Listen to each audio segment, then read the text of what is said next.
you have outdone yourselves with the helicopter. No, You have an iconic tool like that. Yeah. Why wouldn't you perfect it? That's and right. don't forget that the helicopter is in our original script. Yes. Yeah. Because we wanted to tell the story in Act 2 that we didn't tell in Act 1, because we were following the shape, the structure of the opera work by Puccini, where there is a gap of 3 years in Act 1 Yeah. between the love night and when she's waiting for him in Nagasaki Harbor 3 years after. Yeah.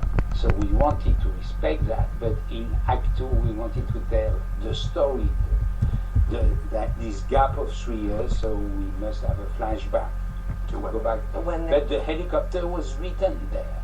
And the first meeting, creative meeting we had with John Napier, the original set designer, he came to us and he said, what I'm going to do, you want an helicopter on stage? And we I said, said, watch CNN. we could have said, I told John, we could have written a 747 taking off from Tanksonit Airport. And it's just only a helicopter, so that's your problem, not ours. And Listen, even they the did- Upper Nixon in China, they have the Air Force One on the stage. It was But he's not flying that this. Air Force One. No, it's not. It rolls it.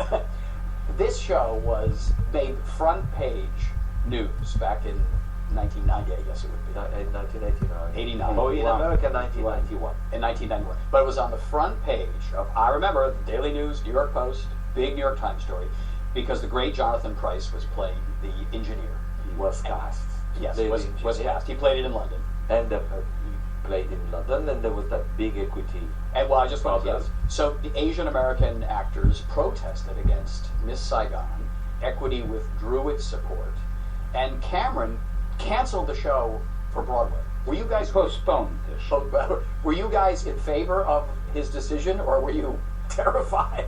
Well, we were terrified by the fact that he was refunding $33 million, if I remember well, and that we would normally have a little slice of that. But I must say, we knew that one day it will come. Right. Yes. Right. What we were terrified is that suddenly the show was not the show we have been writing. Yeah. Yeah. Because we never write a show to have controversy about the casting of somebody who was supposed to be half Asian, half European. Because in the opera work, the character of Goro is the go-between. Yeah. He's Asian but dressed with a Western With a Western costume. Yeah. costume. So we wanted the same for the engineer, a kind of half Vietnamese, half. So it turns out that he is Asian. And even more than that, we didn't know what the word blind casting meant. All right. Right. We right. discovered the Right. existence of problem, and since then, we have become biggest employer Yes, with the work. That's the irony of Miss Saigon. of blind casting artists. Asian Phoenician. performers all over the world Yeah. have been given a ton of work from Miss Saigon. Including and the name of the Asian actor now who plays the engineer is so John Briones. He's a Filipino, Yeah. of Filipino descent, but he's an American actor. and he grew up in your production in a sense. Oh yeah, because he met us in Manila at the original audition in '88. He came from a little village where everybody was giving him money to buy the tickets for the bus.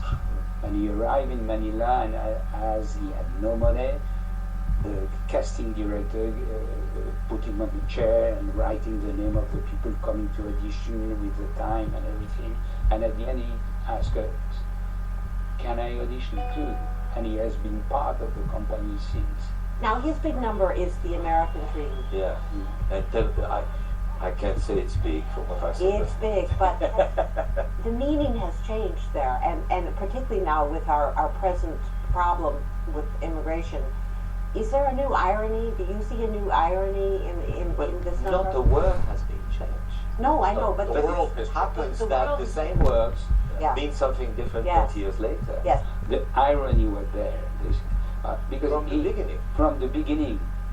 It's the character. What's happening today is that this story could have happened in Syria, in Iraq, in Afghanistan, everywhere, where you have a situation with American soldiers being there, and plenty of people, they want to leave the country. For the moment, they want to go to England, in Europe. Yeah. But a lot of them would like to come to the USA too. But John is very moving when he plays it now, because, you know, it's a twisted version of the American dream, obviously. But in his perverted mind, it is what he really believes that America is going to bring to him. The engineer, yeah. So, and the American dream, isn't it at the end what everyone thinks it's for himself? Everyone is dreaming of a different dream, of the American dream, a different version. And that's what he thinks America is or will be for him. And he's going to be part of a group of people who may not be the kind of people you want to spend an evening with. But that's what he wants. Right. What's wonderful with John is that he was born in the Philippines in a small village, and his desire to come to America, he knows exactly what it means. Yes. Right. As big He feel it engineer. as part of his life. Also, we were introducing a whole new generation who have forgotten the Vietnam War, who weren't aware of it. And that may be why there are so many young people in Very the young people. Last night, half of the audience were 25, 30, 35. Yes. Half of the audience. They weren't born when the show came around. They weren't born, nothing. And also, obviously, the presence of Eva Noblezada, who was cast when she was 17. Yeah, who is playing Kim. a blessing. I mean, she's one of the purest voices you can hear in this part. Even after having been blessed with Lea Salonga 25 years ago, suddenly we have a new miracle that has happened to Miss Saigon. And these kids And who it's are her. and these kids who are in the audience, 22, 23, 24-year-old, you'd think they would have known the show really just from the score, from the popularity of the score. Obviously, some of them, or the parents, they have heard about Miss Saigon. That was a musical, important musical on Broadway, and maybe they had a recording at home. I'm sure that there is a knowledge of what the subject is. It's about a young girl and her mother who make the sacrifice of giving away her own child for her to find the American soldier who has been obliged to leave Vietnam at the end of the war. And it's not fiction. You can No. There was so many cases worse than what. And if what- they stayed there, they lived in shame, right, in Vietnam. Of course. Yeah. Of course, they Of were course. the children were called beloved women dust of life, and the women who used to sleep with American soldiers Called were Mimai. called Mimai, which is American prostitutes. So They our, were lower than lower in the class. so our only regret really on that same subject is that the original idea is when Claude Michel came of doing the Saigon, when Claude Michel saw that picture of this mother handing her daughter at the airport, at Saigon airport. And since the show has opened, we were never able to find her. The woman in that picture that inspired Yes. us. The little girl, The she little was, girl who is in the picture, she was five. no, 11 years old. So she must be 45 today. And we always hoped that one day she would come and say, "It's me." And, So we mention her once again today. She we will- hope that she's somewhere in America, that she had a wonderful life. And the first preview that we played 2 days ago, I asked everybody to play the show for her, just for the first Where time. did you see that photograph? In a French magazine, it was exactly at the time we were transferring Les Miserables from the original run-through in London, the Barbican Centre, to the Palace Theatre in the West End.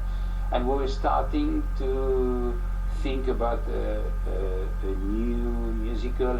I was pestering Alain, why don't we do Madame Butterfly in Granada, when the American did invade Granada, with the French in the Vietnam. And suddenly I saw this picture and I said, but the sacrifice of this woman is the same as the one undergone by Cho San in the opera work. So why don't we do it during the Vietnam War? And Then I after, completed by saying, now my idea of having a beauty pageant on stage one day can be done. Right, and you always wanted to put a beauty pageant in a musical. Why were you interested in that? I don't know. he's obsessed by two things, beauty pageant and nuns in a musical. The nuns I still have to do. No, there are some nuns in Les Miserables. Yeah. Passing. They In are- passing. In passing. Helping Fantine in bed. Where did you guys meet? And were you both musical the American musical theater fans when you were growing up? It was in a ball in France. We started to dance together. It was really in Paris, where we both were songwriters, pop songwriters. Pop song, right? Not theater. Not What theater? It doesn't exist. Musical theater didn't exist, at that time. Well, you had the opera buffet, right? We had opera Offenbach. bouffe, we had opera, but It you was know, all style disappeared. it was the kind of style that we were not interested in. And one day I saw a Side Story on stage, luckily, and that has been like an earthquake in my head, and I just couldn't sleep, and I was thinking, what can I do with this information? But that was long before I met Claude Michel. And we met through a song which I heard on the French radio, which he had written. And I thought this song was telling the kind of story Which a musical theater which song. is exactly what I was writing in my lyrics, so that I'm trying to make a story and not just a 3-minute gimmick or something. Do like we know this song? What's the song called? No. No, It was no every one. day at 4 o'clock, so you can't. No one will know. That title. was that the title? So I called the record company for which Claude Michel was also working for a record company, and I was working for a publisher in France, a music publisher. And I said, who is the guy who wrote that song? And he was working at EMI, and they gave me his name, and we spoke, and we slowly discovered that we both had an attraction for something which wouldn't be the 3-minute song format. But we had no idea, no vision of what that could be the answer to that question. And I think the first time was when I went to see, I was traveling to New York on a kind of publishing trip, and I went to see Jesus Christ Superstar by accident. Huh. And By accident. yeah, because I was offered a ticket of someone who could not go. So this would be in 1971. That was in 73. No, 73. 72. And that night I understood the message from West Side Story. That night I said, but this is what we want to do. This is what is going through my head for years, and which I could not put a name on. And I could see that these two guys, Andrew Lloyd Webber and Tim Wise, whom obviously I didn't know at that time, were writing musicals, but like pop songwriters. And that intrigued me. And then I walked the whole night on 42nd Street, which was, believe me, not the kind of folk singer Yes. that And the idea of the French Revolution, our first musical, La Révolution Française, came to my mind. I said, why don't we make Robespierre and Marat and King Louis XVI and Marie Antoinette? And I realized soon that all these people were my age. They were 25, they were 27. Yeah. All of them were under 30. So suddenly I said, but then we should be allowed to sing. Right. And I came back to Paris, spoke to a friend I was working with, and I said, we are going to stop what we are doing, we're going to write a musical. What? Of the French So I Revolution. had to explain. And one of the friends who was my usual partner was working with me in that company. They said, that's the time to call immediately Claude Michel. And what did you think about the idea of a French Revolution musical? So, It was a wonderful challenge because so I Claude Michel was thought, let's do it. I was too fed up with the format of the average 3-minute and 15-second song. Right. I've been writing hundreds and hundreds of it, and when I was young, I fell into the opera world. I don't know why, for what reason. So my knowledge of opera score, I was writing big stuff for big orchestra. That's why our friend who talked to Alain Raymond told Alain, but Claude Michel can bring the scope of the big music and everything because he knows how opera works, and he is writing pop songs. Did you like American musical theater when you were growing up? Did you? I didn't know. You didn't. There was. I saw West Side Story 6 times the 2 first day of the release of the movie. I thought it was fantastic. The Bernstein But score. Yeah. there is no tradition of musical theater in France. There is no school. We don't perform at the end of each year any panto of Christmas carol. Nothing. So in France, when you want to work in the musical theater, you're doing against the system and not with the system. You have to be yourself, because to be an opera composer in the 70s in France is totally irrelevant. Yeah. Everybody was telling me that I was mad. When we started to do the French Revolution, they all told us, so you're going to stop to write sound? But you're stupid or what? You're going to lose everything. And a musical is not working in France. What's the popular tradition of theater? There is a big theater play tradition in France, and there was a tradition of opera bouffe Yeah. and a tradition of what we call operetta. Yeah. But the operetta was never renewed by anybody. So it died with his audience. Right. And when we started the French Revolution, it was already 20 years that there were nothing like the Inn of the White Horse or plenty of operetta like that, traditional operetta. There was nothing. Has your success led people, another generation of French songwriters, I'm not sure to it's be our attracted to the success. musical theater? I'm not sure it's our success, but now every songwriter in France is writing a musical. Because they are and you have fed up. 12 musicals this year playing, not all successful at all. No. Yeah. But But to go back on La Révolution Française, I think we should say that this was in the middle of the disco period in Yeah. France. Yes. And this concept album that we have done of the French Revolution, on the model of the White Album of Jesus Christ. Jesus Christ Superstar, Yeah. was an overnight hit and sold 500,000 copies Really? in a month. without any publicity. Nothing. Then we started to receive calls from everyone who was involved in kind of entertainment, because there was no producer of musical theatre Yeah. as such. Yeah. So we received calls from anyone who was doing concert, was doing something in that world, including radio station, offering to turn it into a stage show. In 2 months, we decided, just the two of us, that we should write To link 24. all the recitative, the missing links and all that, because we only had 24 songs on a double album. And we turned it into, more or less, Jesus, a the French musical. version of Jesus Christ Superstar in some ways. And it was hugely successful on stage too. Yeah. And we had a rock and roll group on stage to play the revolutionaries and a big orchestra, 50 musicians. In those days was not a financial problem. We had a symphonic orchestra in the pit and a rock and roll group on stage. And Wow. it was called the first French rock opera. And still is, because you can still find the record on Amazon today. Really? But it was, but it did not, of course, become Les Miserables. Has Cameron McIntosh ever said, "Hey guys, we should look at that French No. Revolution musical and No, adapt that because for he a while?" always thought that it could become confusing, because there is a 3-day street revolution in Les Miserables. Yes, Yes. yes. And 90% of the American audience Think it's the French Revolution. exactly. You said it. It's true. It's because they got where's Robespierre? Exactly. All right. The show is Miss Saigon, back after 26 years at the Broadway Theater, where it started originally.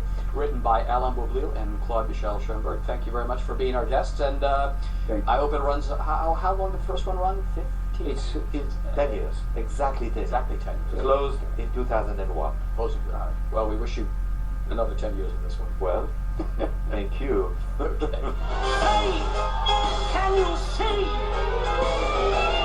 the land of the free? Soon you will buy it from me. The American.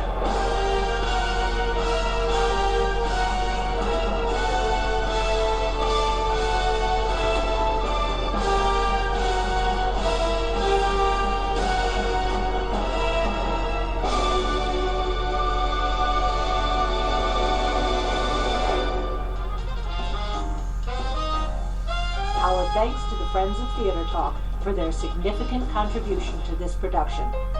Theater Talk is made possible in part by the Frederick Lowe Foundation, the Corey and Bob Dinelli Charitable Fund, the Noel Coward Foundation, Carrie J. Fries, the Dorothy Strelson Foundation, and the New York City Department of Cultural Affairs. We welcome your questions or comments for Theater Talk. Thank you.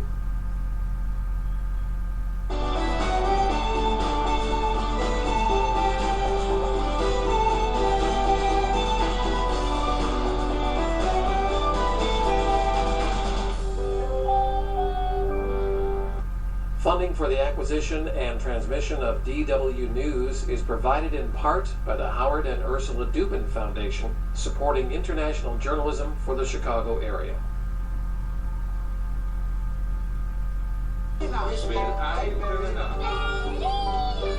Discover Worldwide Berlin in our web special on DW.com.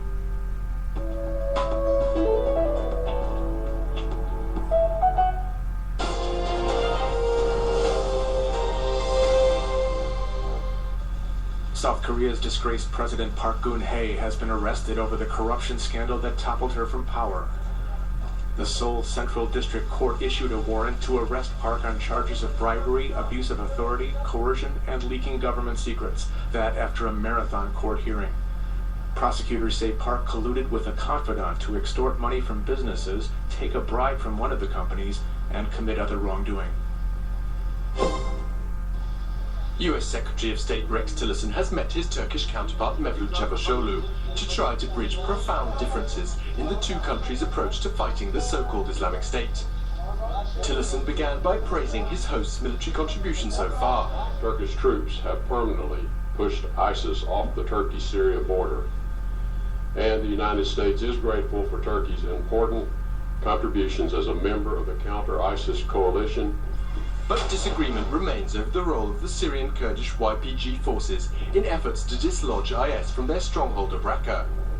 Washington is currently providing the YPG with military support.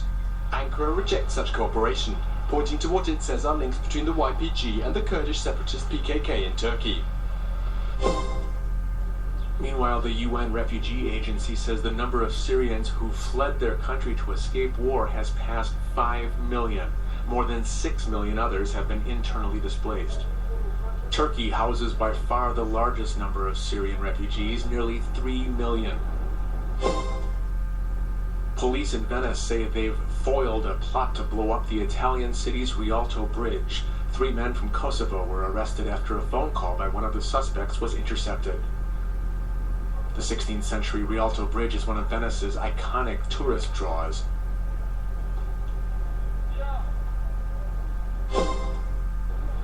Leaders of the European Union, minus British Prime Minister Theresa May, have gathered in Malta to talk about the just-triggered move by Britain to leave the EU.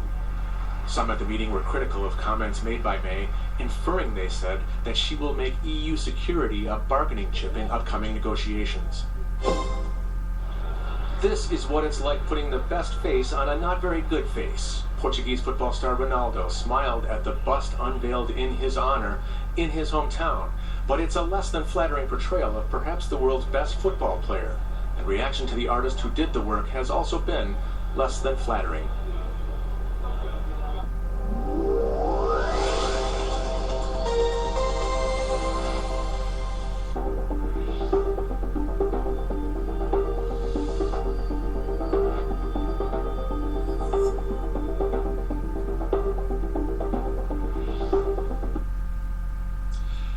Battle cries on both sides of the Atlantic tonight to stand up for what matters here in Brexited Europe and to find out what's the matter in Trump's America.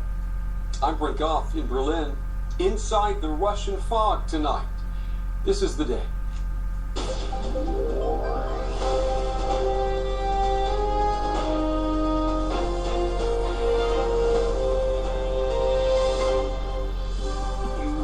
And the Russian government did never try to influence the outcome of the US presidential election, and there will be no evidence found.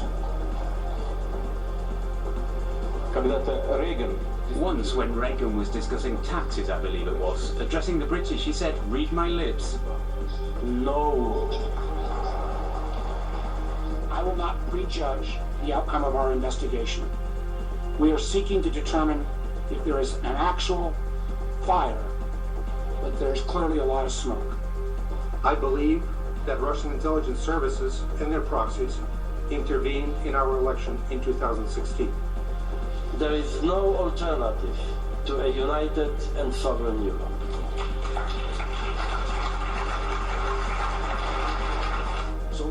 Otherwise, the populists will run faster, and that will be bad for Europe.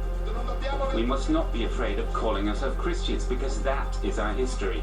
We are Christian. I am proud to be Christian. Also coming up tonight, all over the world, the number of new HIV infections is declining, except in Russia.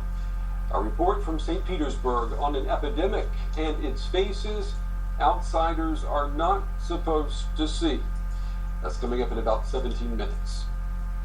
We begin the day with the Russian scandal that refuses to be exorcised from the body politic led by Donald Trump. And this is more and more a bipartisan seance that the world is witnessing. Republicans and Democrats both are now calling on the head of the House Intelligence Committee to step aside, saying it's impossible for the Republican representative Devin Nunes to lead an impartial investigation into alleged Russian rigging of the U.S. election. Now, Nunes was part of Trump's transition team, but it's his refusal to share information with the committee that has the New York Times tonight calling him dangerous. And in the U.S. Senate today, the same topic, a different committee. Now, hearings began on the power of Russian technology to manipulate elections. Here's some of what was said. Russia's President Vladimir Putin ordered a deliberate campaign carefully constructed to undermine our election. First, Russia struck at our political institutions by electronically breaking into the headquarters of one of our political parties and stealing vast amounts of information. The Kremlin can do this to the world's sole remaining global superpower. Imagine how other countries see it. The differences between Russia and the United States are profound and will not be resolved soon. This is not a crisis, not something that will pass soon. It is the new normal. We will see Russia relying on this toolkit in the months and years to come, in the upcoming elections in France and in Germany this year, in our own future political campaigns. Deception and active measures have long been and will remain a staple of Russian dealings with the outside world for the foreseeable future. Well, I'm joined now at the big table by John Kornblum. He's a former U.S. ambassador to Germany. John, it's good to have you. Nice to be here. Back on the show. Let me ask you about Mr. Nunes. The New York Times reporting that he is a danger to the United States. Can the House Intelligence Committee, can they just forget about trying to do any type of investigation? Well, he's a danger, I suppose, if he's the head of the committee, but didn't we just see that he has stepped down? So I don't think he's a danger at all. They're calling for him to recuse himself. Yeah. I think, I mean, I don't like all these titles where somebody's a danger and there's a catastrophe. These things are made up of dozens of people. I would say, however, that the House of Representatives and its committee have more or less lost any credibility that they may have had, that they could do a serious investigation of this. And so that means that either the Senate's going to take it over, or there will someday be an independent prosecutor. An independent special prosecutor. Right. And what would that mean for the U.S. president if we were to get to that level? Well, it would be first a big defeat for him. Secondly, we don't know what it means. It depends what Peter would find, if anything. These things are, in the United States, there are very clear laws, and these things are done very carefully. And so they don't necessarily mean that someone's guilty if you have a special prosecutor. On the other hand, as we saw with Bill Clinton, whose crimes were of a much less strategic issue than these, that the special prosecutor dogged him for 2 or 3 years and made his life really unpleasant. In the U.S. Senate today, there were some very strong words about Russia's ability to manipulate the U.S. election, possibly the French, the German elections. Is Russia, is it much more powerful? Are we just beginning to realize that it's much more influential and powerful than we ever imagined? Well, it's not that powerful, actually. It's quite a weak country. But the Russians, the communists, the Soviets, however you want to call them, from the very beginning believed that agitation, propaganda, active measures, lies, whatever you want to call them, were a tool that a weak country needs to use against stronger countries. And so it's not just, we shouldn't believe that this is just now because there are all these new cyber tools. The Russians have been doing this for a couple hundred years. And in much of my career, which was before there was an internet or anything like that, we fought continuously against Russian active measures. It's not new at all. It's not new, and should there be a new level of concern or worry? Well, it seems that the Russians have developed lots of methods now using modern tools to do this. I think we should be worried about it. We were very worried about it. Even going back to the 1950s, we were worried about it. So yes, it is worrisome.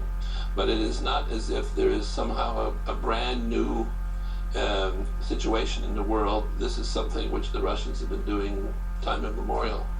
I'd like to move to another flashpoint geopolitically, and that is Turkey. Yes. The United States and Turkey are split over how to defeat so-called Islamic State. It is perhaps the biggest challenge so far for the new U.S. Secretary of State, Rex Tillerson. Take a look. Rex Tillerson and Mevlut Çavuşoğlu meet at a time when relations between the two NATO allies could be better. Still, the US's top diplomat insisted on highlighting the importance of the relationship, describing Turkey as a trusted ally, and thanking Ankara for its efforts in the fight against the so-called Islamic State. Turkish troops have permanently pushed ISIS off the Turkey-Syria border, and the United States is grateful for Turkey's important contributions as a member of the counter-ISIS coalition. But Ankara wants more than words from Washington. The two countries are at odds over US backing of Kurdish fighters in Syria. Turkey views the Syrian Kurdish People's Protection Units, YPG, as a terror group. The US government accepts that there is no difference between the Syrian Kurdish YPG militia and the PKK. The PKK is on the list of terrorist groups, but unfortunately, we witnessed a collaboration of the US with the YPG in Syria in the past. We also saw that the previous government of the US supported the YPG. That support worried us. It has affected our relations negatively. The policy of supporting YPG began during the old Obama administration, but new President Donald Trump hasn't given any indication he intends to change it. Working together to defeat Seeking to establish common ground, Tillerson is suggesting so-called safe zones in Syria. It's hoped that Syrians who fled their country could be returned to these safe havens. This would be a big relief to Turkey, which hosts more Syrian refugees than all other countries combined. All right, we're back here now at the big table with John Kornblum. John, would you say that Turkey is suddenly one of the biggest problems for U.S. foreign policy when we consider the situation with NATO, the Fethullah Gulen, and the upcoming referendum in the country? Well, Turkey's become a problem, there's no question about it, and it's partially because I think the West had neglected Turkey, partially because of Turkey's fear of its neighborhood that it's in. I think that I don't have a great understanding of where Erdogan is coming from, but I think part of it is he's worried about the spread of Muslim radicalism in Turkey, so he's trying to head it off, shall we say. So Turkey's a very big issue, but it's a very big issue for Europe too. It's a very big issue for the whole West. And Fethullah Gulen, he has not been extradited. No, to Turkey. Probably won't be. And there is some chatter, diplomatic chatter, that he could become a pawn here for this White House in dealing with Erdogan. Do you see that happening? I don't know, actually. I don't know. That's very difficult. He claims he's totally innocent. He's in the United States legally. I think it would be very hard for the United States to extradite him. I think it would be politically almost impossible for the president to do so. And in terms of NATO and Turkey's place in the I don't think that's in danger, to tell you the truth. I think Turkey understands how important NATO is to it. And I think that the West understands how important Turkey is to NATO. I don't think NATO as such I don't actually think there's much fundamental danger. There's just lots and lots of conflict at the moment, which keeps us from doing other things like Syria, for example. Yeah. Let me turn your attention now to Brexit. Brexit has been triggered. The European Union is going to lose a member. I want you to take a listen to what the UK Home Secretary said today about these rumors that the issue of security has been used as a bargaining chip? There is absolutely no threat. There is only an observation that our fight against crime is strengthened by the arrangements we have with the European Union, and we need to put in place something to replace those. So she's saying that the Prime Minister is not using security cooperation as a bargaining chip or even as a threat against the European Union. Well, what's she doing then? Well, I think what they were trying to do is sweeten the bargain. They also suggested a trade agreement, and they suggested security cooperation. I don't think it was a threat either. I think it was trying to point out to the Europeans that there are some very fundamental things that they need to do with Europe, and that with Britain rather, and that Britain is ready to do them. Is Brexit going to be a positive or a negative for the EU when all is said and done? I think they're working very hard to turn it into a negative.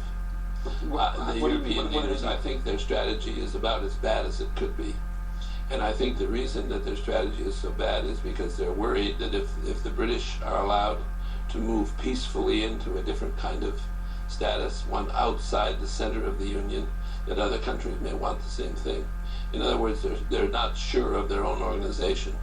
But what they should be doing is trying to build up the very best relations they can with England, not punishing it. So a soft Brexit instead of a hard Brexit. That would be my view, because after all, the British are the second largest country in the EU. They're the second largest economy. They're the international finance center. They're the biggest defense contributor. Everything that Europe needs is helped provide by England or by Great Britain. And so what these people in Brussels are trying to do is somehow undermine that, and they're doing it, I think, because of their own insecurity. John Cornblum, former U.S. ambassador to Germany. John, as always, we appreciate you coming on the show, sharing your insights. Thank you very much. Thank you very much. Well, Britain's Prime Minister Theresa May is coming under fire for apparently using the fight against terrorism as a Brexit bargaining chip. Now, that's provoked a backlash from some EU lawmakers in Brussels. I find the letter of Mrs. May very constructive, generally, but there is also one threat in it, in saying, look, we want also to cooperate with you on security issues in our common fight against terrorism, but you have to give us a good deal on trade and economy. Well, it doesn't work like that. You cannot use, or abuse, I should say, the security of citizens to have done a good deal on something else. All right, that is one way to look at it. How many ways can that be spot? I'm joined here at the big table by James Kierchik. He's a journalist based in Washington and an author. His new book, The End of Europe, Dictators, Demagogues, and the Coming Dark Age, is now out. That has him going through Europe at the moment. Jamie, it's good to have you on the show. Thank you. What do you make of Brexit? Is it the beginning of this end of Europe? It could be. I mean, if you think of the process of European integration being this great post-war achievement in the political unity of Europe, being basically maintaining the peace on this continent for a very long time. This is 40 years of British membership in this political institution is now coming to an end.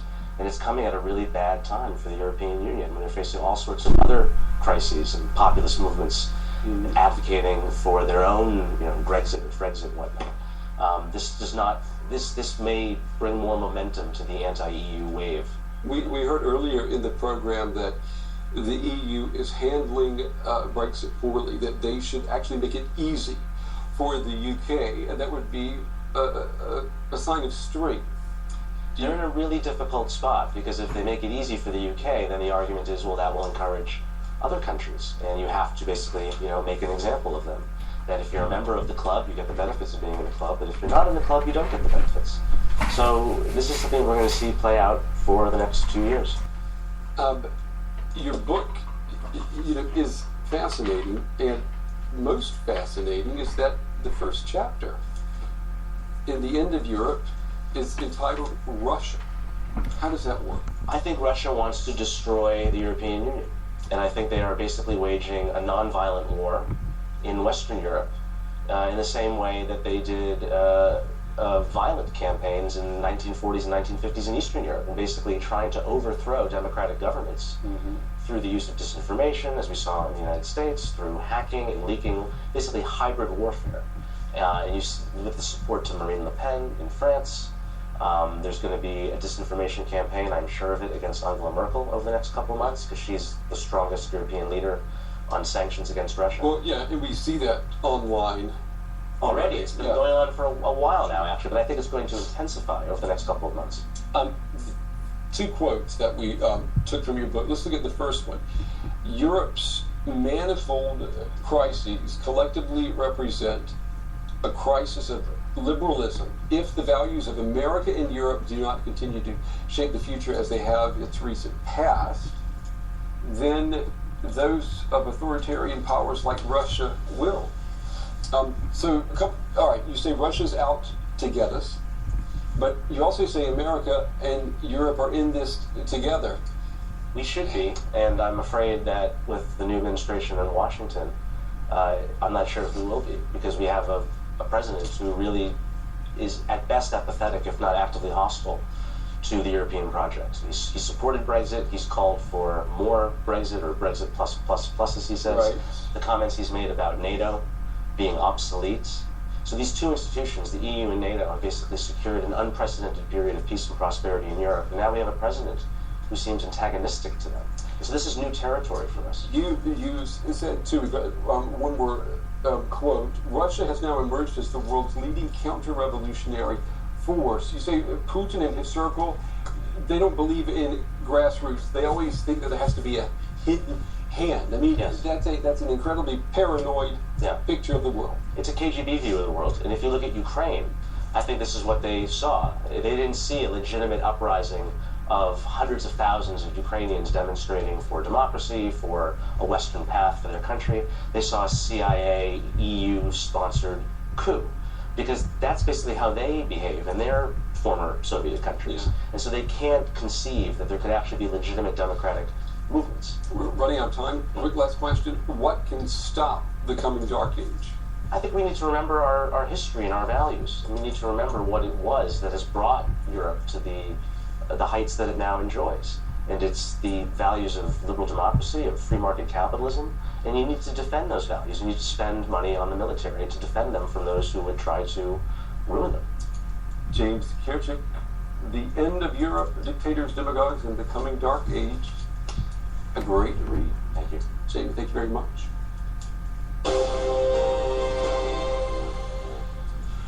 Well, one of the regions of the world where HIV infections are still rising fast is Russia. And it's not just traditionally high-risk groups that are affected. DW's Nick Connolly went to St. Petersburg to see the changing face of Russia's HIV/AIDS epidemic. 3 in the morning, 4 at night.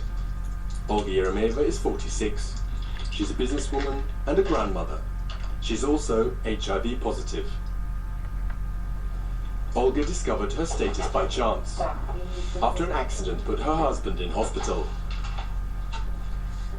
After surgery, the doctor said they couldn't figure out what was wrong. My husband had some virus. At first they thought it could be meningitis. It was HIV. Olga and her husband had lived with it for years, undetected and untreated. Within months, her husband was dead. It couldn't be. There was no way it could be HIV. That was always somewhere else, in someone else's life. I was always healthy, always fit. We cross St. Petersburg to the city's government HIV center, where Olga receives treatment. But how typical is her case? We are now seeing the epidemic entering the wider population. The kinds of patients we're seeing, they're not drug users. These are people with families, with children. In most cases, they're being infected by sexual transmission. Last year saw reported HIV infections in Russia top 100,000, an all-time high. Doctors estimate that the true figure is significantly greater. Of those patients that do know their status, only about a third receive antiretroviral drugs. Without them, patients are under risk of infecting their partners.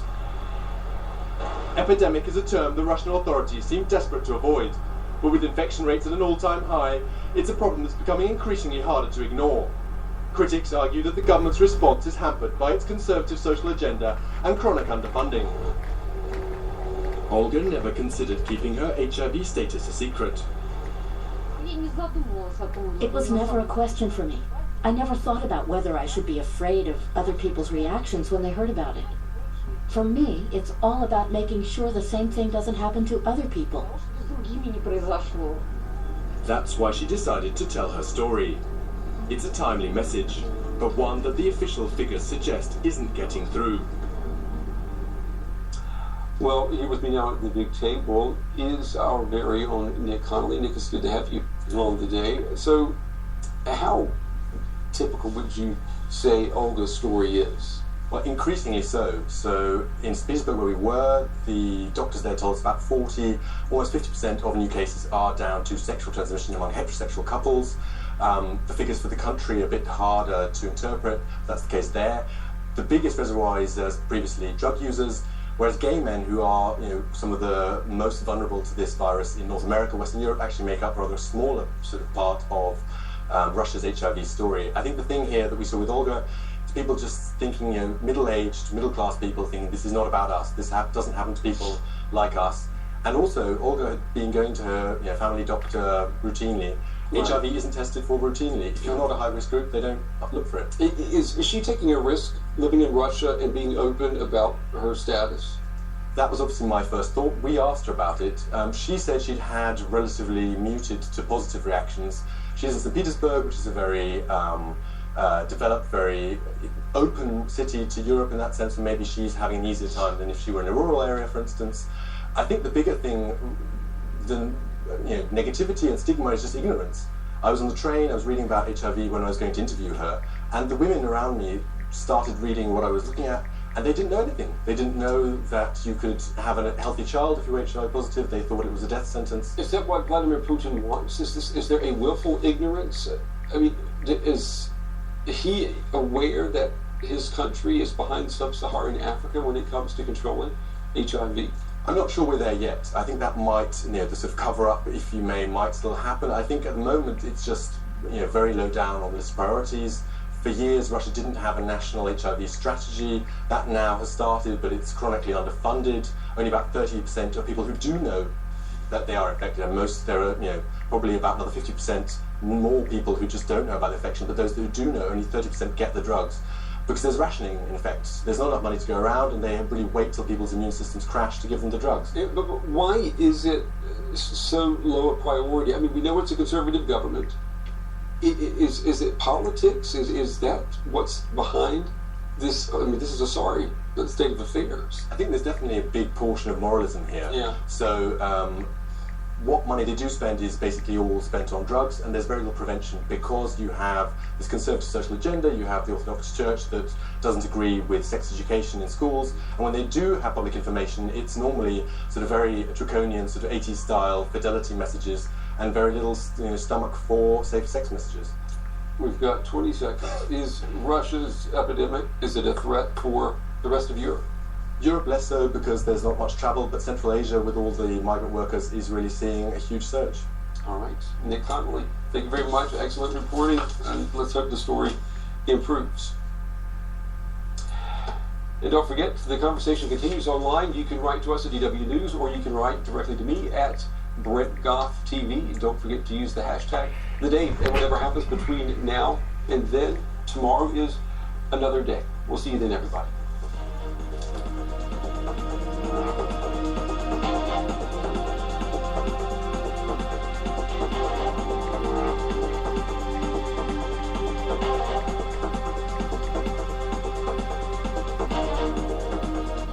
Funding for the acquisition and transmission of DW News is provided in part by the Howard and Ursula Dubin Foundation, supporting international journalism for the Chicago area. One tremendous thing about PBS is that it makes art accessible by putting it on a platform where millions of people can access it for free. And we need it. We need music, we need dance, we need great theater for our soul, for joy in our lives. A lot of people flip on PBS and see something that wakes up that integral part of being a human being, which is enjoying the arts of other human beings. So I'm grateful for PBS as an artist and as a viewer.